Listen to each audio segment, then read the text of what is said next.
I'm continuing my reading, and what I'm doing in this section is to read through the entire standard works of the Church of Jesus Christ of Latter-day Saints. This consists of the Bible, the Book of Mormon, the Doctrine and Covenants, and the Pearl of Great Price. I'm reading in a chronological order of events, not according to publication or volume, so I will be skipping around a little bit as I move along. Right now, we are in the book of 1 Samuel, and we are chapter 10. Samuel has just met Saul, and we are getting ready to anoint him king. So, 1 Samuel chapter 10. Samuel anoints Saul to be captain over the Lord's inheritance. Samuel manifests gift of seership. Saul prophesies among the prophets, and the Lord gives him a new heart. He is chosen king at Mizpeh.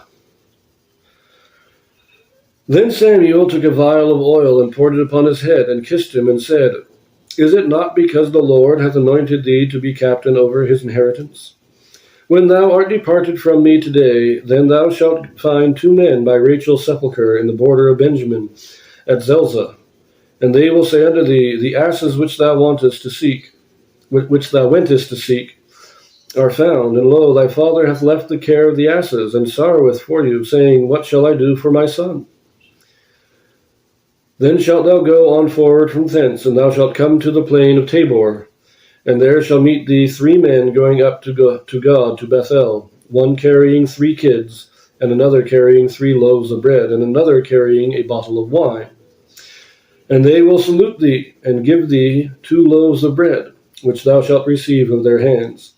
After that thou shalt come to the hill of God, where is the garrison of the Philistines. And it shall come to pass, when thou art come thither to the city, that thou shalt meet a company of prophets coming down from the high place with a psaltery, and a tabret, and a pipe, and a harp before them, and they shall prophesy.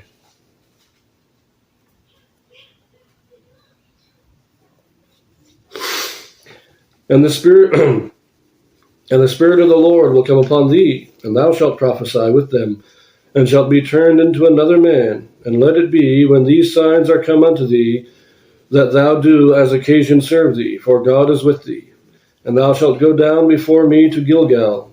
And behold, I will come down unto thee to offer burnt offerings, and to sacrifice sacrifices of peace offerings. 7 days shalt thou tarry, till I come to thee, and shew thee what thou shalt do. Very interesting and very detailed prophecy of what's going to happen, what signs he's going to see as he moves along. I don't think we need to talk about it too much in detail, but very detailed.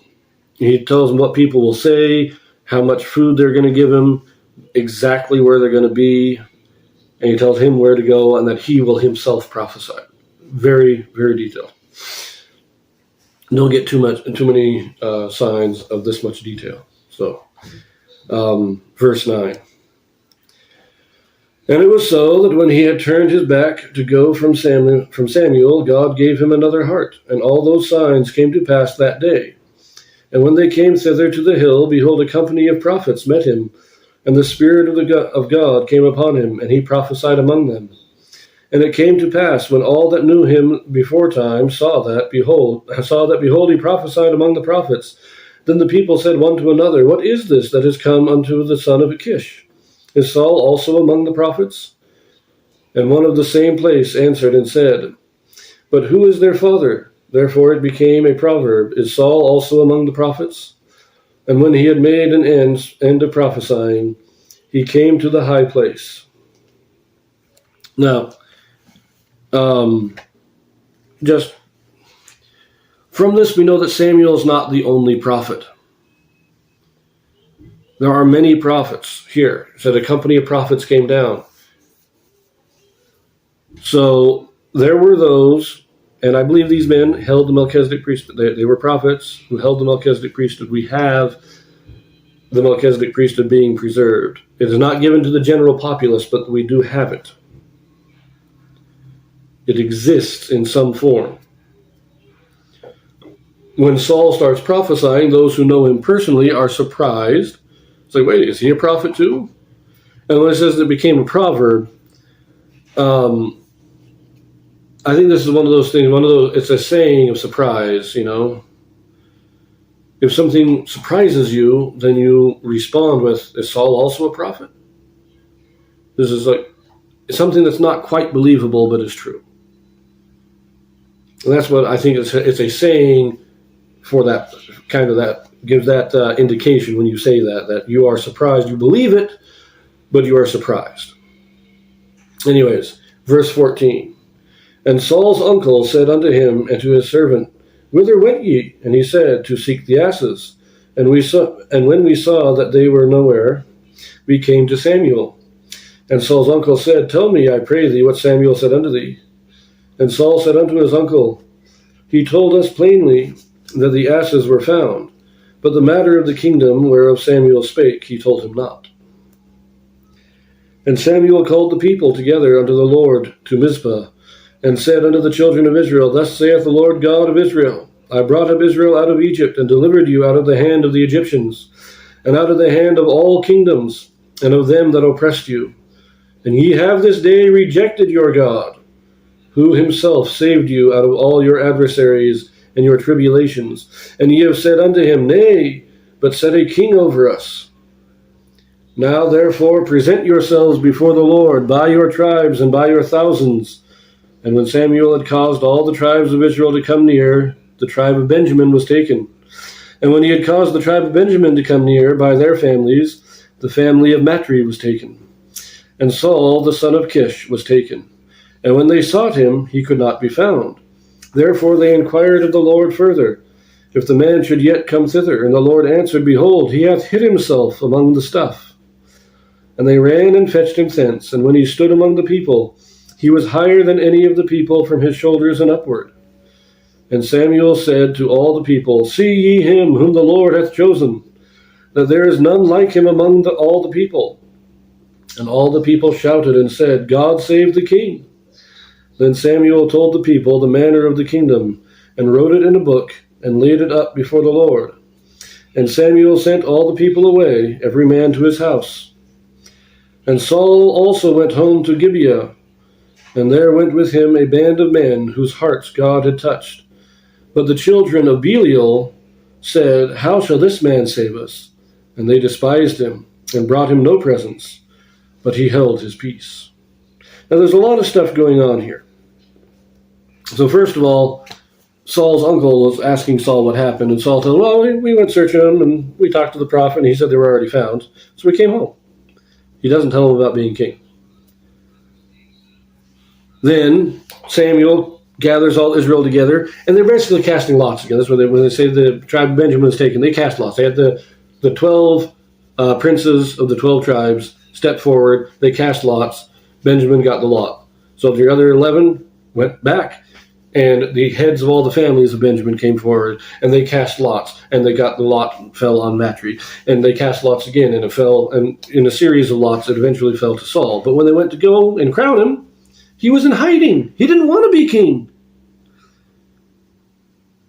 I think Saul, I don't know. Saul's a very interesting character. And the kingship definitely seems to have gone to his head. And in some ways, well, we'll get into it more in detail later on in his life. But at this time, it really seems that he doesn't want this.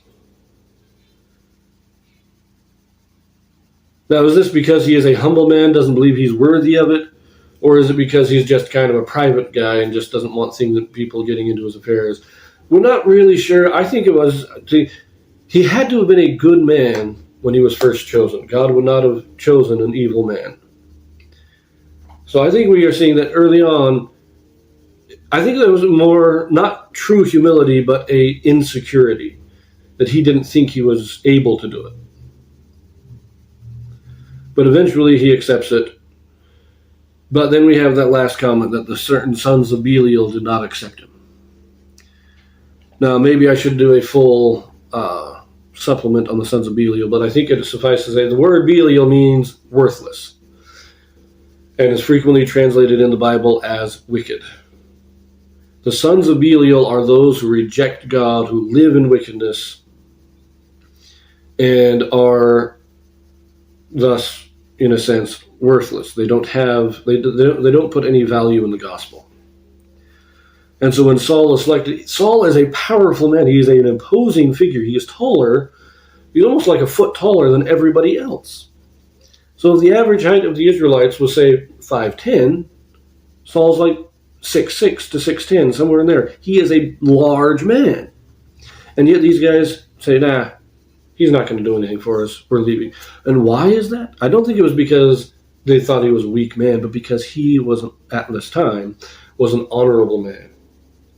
And the sons of Belial wanted a king who would uphold their wickedness, who would allow them to maintain their wickedness. And they see in Saul somebody who is willing to uphold God's law, at least at this time. And this is a very interesting... Saul seems to have been insecure in his own abilities and just didn't want to be king. But he eventually accepts it. But when he does, those who are wicked reject him. It's a very interesting thing. So we'll pick this up in the next chapter.